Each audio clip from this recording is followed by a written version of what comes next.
আগে বাবু ভাই, সামনে উজ্জ্বল, এবং এখানে একটি ব্রিজ নির্মিত হচ্ছে। আমরা আপাতত বিকল্প সেতু হিসাবে এই কাঠের ব্রিজটি পার হচ্ছি, এবং একটি সাইকেলও পার হচ্ছে। এই মাত্র আমরা একটি ভ্যানে করে পার হলাম। এই দেখুন, ভ্যানটি আগে যাচ্ছে প্রিয় বন্ধুরা, এবং এখানে চিংড়ি মাছের ঘের, যেদিকে তাকাই শুধু চিংড়ি মাছের ঘের। কাকা, এটা চিংড়ি মাছের ঘের না এগুলা? হ্যাঁ, এগুলা চিংড়ি মাছের ঘের।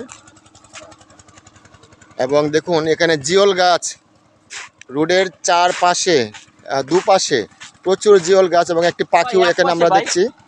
এই যে দেখুন, একটি পাখি আহার করছে।